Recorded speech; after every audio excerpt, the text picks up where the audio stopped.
Good afternoon, good evening, or good morning, wherever you are. My name is Fatemeh Kia. I'm a PhD candidate at Simon Fraser University. Today, I'll present the work that resulted from a collaboration that I started as a visiting scholar at University of Michigan under supervision of Dr. Tisley and her research team. Oh. Why this is not working. Oops, sorry. So today I'll talk about learning analytics dashboard, specifically a student-facing dashboard that are one of the first direct application of learning analytics with a growing interest in visualizing and presenting learning activities and students' information in the virtual learning environments. They designed in the first place for educators and other stakeholders to help them in their decision-making processes, to increase their to increase the student retention, and also improving course or design learning.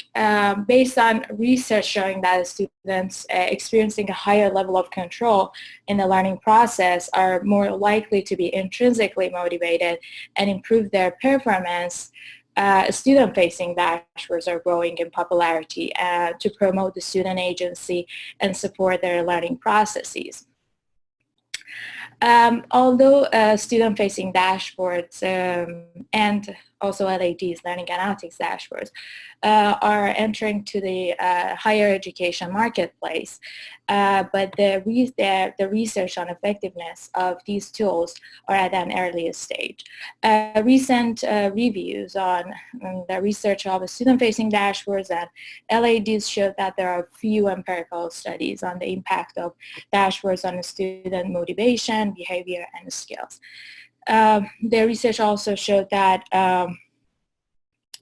most of these studies concentrated on dashboard usability and usefulness rather than understanding how they can support educational practices. Only a few recent studies have investigated the impact of learner differences in using dashboard information. Given the problem that I just explained in this study, we developed a student-facing dashboard and examined in an empirical study the impact of student differences in dashboard use behavior in an attempt to piece theory, design, and data science together. So first we focus on theory, asking how a dashboard could be designed to help students in their self-regulated learning as it is positively related to their academic performance. Second, we designed the dashboard using good information visualization, design, and effective visual encoding to reduce cognitive load. And third, based on log data and survey data, we evaluated the students' experiences with the dashboard. We created a dashboard called My Learning Analytics, or in short, MyLA, with 3 views supporting a specific self-regulated learning, namely motivation, planning, and metacognitive monitoring. The first view is called Files Access, and you could see that it's designed to help the students to keep up with the assigned course materials. They can also specify which information they could see. For example, which group of students files use they want to see, those with 90% to 100% possible points, or the whole class. They can also determine the date range. The second view is assignment planning. It's specifically designed to help students in a planning skill with information provided in terms of their upcoming assignments and the graded assignments. The third view is a grade distribution. We included this view to help students to be motivated to succeed in their courses.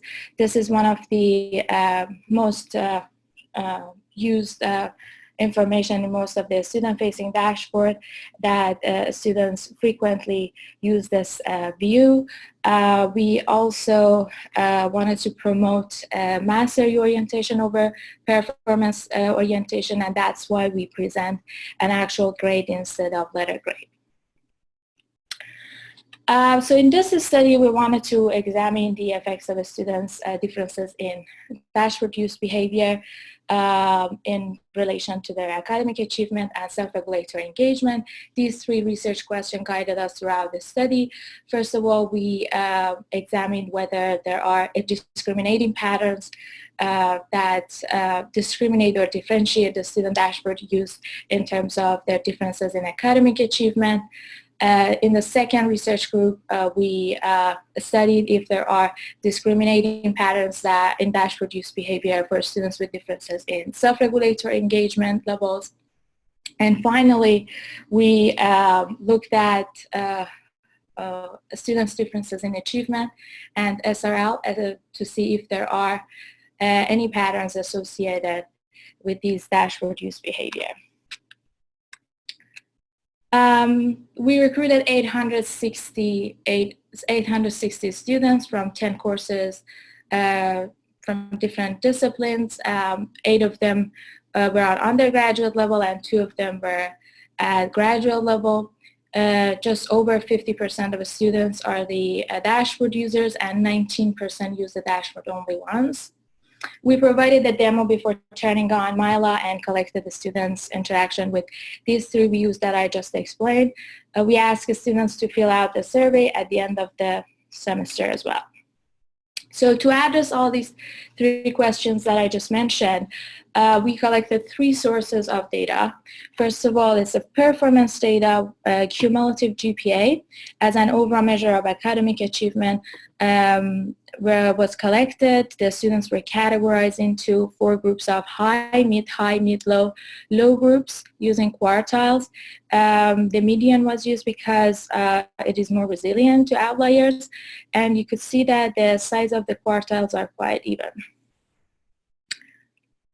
The next source of data is the survey data. We asked students to participate in the study. The participation was voluntary, and 48% of the students completed the survey. We used 4 items measuring SRI constructs that our dashboard design targeted. Agglomerative hierarchical clustering was applied with these 4 SRI features, that is motivation, planning, metacognitive monitoring, and regulation. 3 clusters, 3 discrete clusters was found, and we call them high, moderate, and low self-regulated learners. You could see that the size of the clusters are not even. The moderate group with 150 students is the largest cluster. The third source of data is a usage data. We collected all log data of every interaction with MyLA, and then we created the students' event sequences. We wanted to go beyond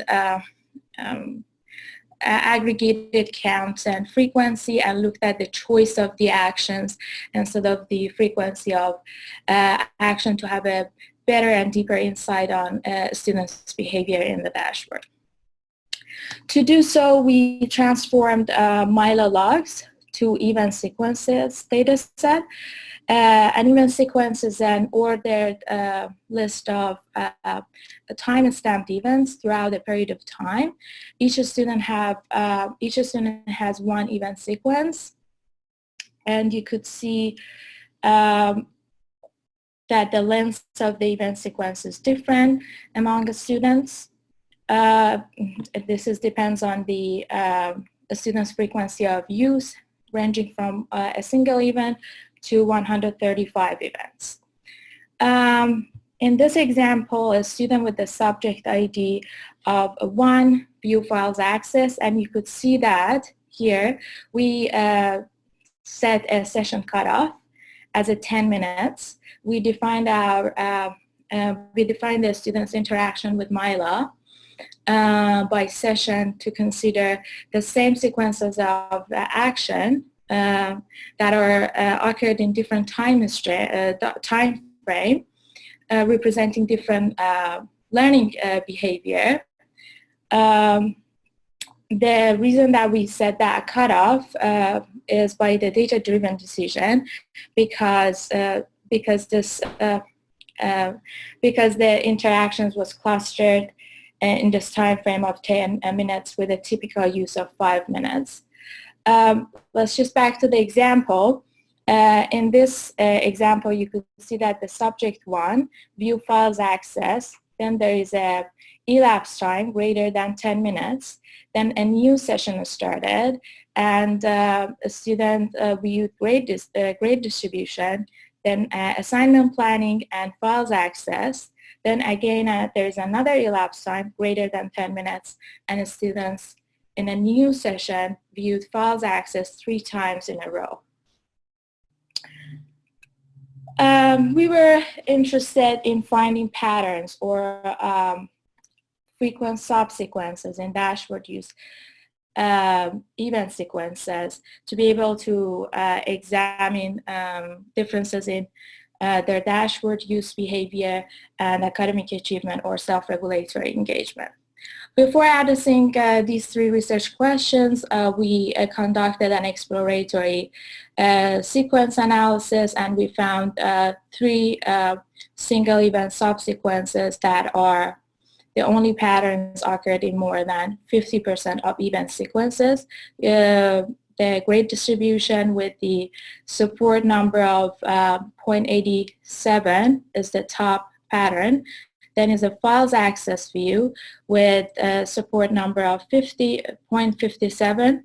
And then we have assignment planning with the support number of the 0.54. And the support number is defined as the number of sequences to which a subsequence belongs divided by total number of the sequence. The next 3 patterns in this bar chart each have less than 40% support, belong to sequences of viewing files access. So for the first research question, whether there are discriminating patterns of dashboard use by achievement level, we conducted chi-square test of independence on frequent subsequences and achievement levels, those high, mid, low, and low groups. We set minimum support to 0.05. The reason that we chose this number is that it's very close to 0 because we wanted to capture all possible patterns, even with a small support in the event sequence data set. The results showed that there are significant association between a student's achievement and multiple patterns of dashboard use. Here, the pattern of viewing files access, again viewing files access, then there is a elapsed time greater than 10 minutes, and viewing grade distribution is highly significant discriminating pattern. This figure shows the patterns representing by the blue bars that are significantly more frequent in low achieving students than expected on their independence of students, differences in achievement, the frequency of discriminating patterns is negatively associated with the students' achievement levels. The results also indicated that the lowest achieving students use the dashboard more actively than any other groups of students. For the second research question, whether there are discriminating patterns of dashboard use by SRL levels, again, we computed a chi-square test of independence on survey responders, frequent subsequences, and SRL levels. The results revealed 7 patterns that differentiate dashboard use by self-regulatory engagement. And here you can see the pattern of viewing file access, elapsed time greater than 10 minutes, viewing files access, and viewing grade distribution is highly significant discriminating pattern, with the rest of these 6 other discriminating patterns. In this figure, multiple use patterns, again representing by blue bars, are significantly more frequent in high self-regulating learners than expected on their independence. The frequency of patterns is positively associated with high and low self-regulating learners, with exception of the moderate self-regulating group. High self-regulated learners are those who are effective in metacognitive monitoring processes as the most important component of SRL. Our results supported SRL research because high self-regulated group viewed more frequently files access view that was designed to support the students in their monitoring processes. Also, the high self-regulated group has significantly high frequency of patterns of viewing files access and then viewing assignment planning and then viewing files access than any other peers. The last research question to examine whether differences in achievement and SRL resulted in a specific patterns of dashboard use. We computed chi-square test of independence on use patterns of survey responders.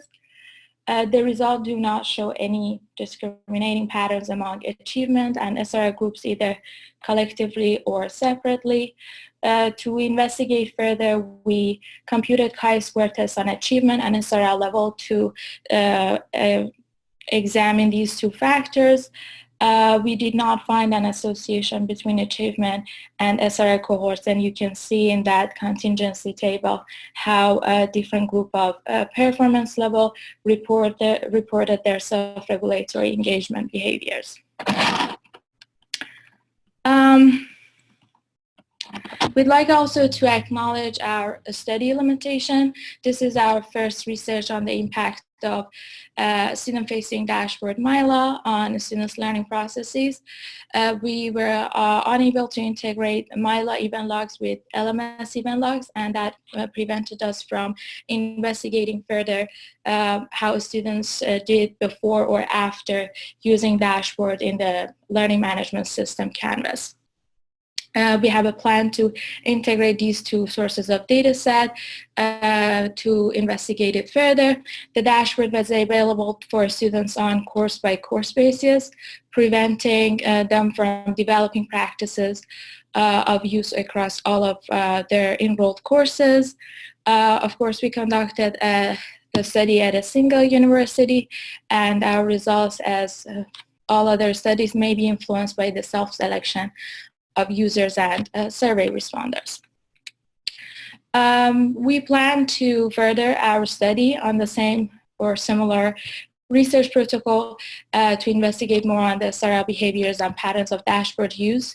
We did find discrete clusters of students on 4 SRL scores and the relationship to discriminating patterns of dashboard use, but more items in a survey may make the relationship stronger. We've been refining the dashboard design and its implementation continuously. We already changed the design of grade distribution view using a K-anonymity binning strategy to reduce the possibility of lower performance students to be identified in a smaller class. We are expanding MyLA on our campus LMS and to other Unison schools as well. To reflect on this year theme of conference, shaping the future of learning analytics, we believe that the goal for the next 10 years shouldn't be to determine which dashboard is the best, but rather to build theory, design principles, and analytical methods to provide the students with effective feedback that is adaptive to their needs and the context for their learning. That's all from me, and thank you for listening to me, and I'm happy to answer your questions if I can.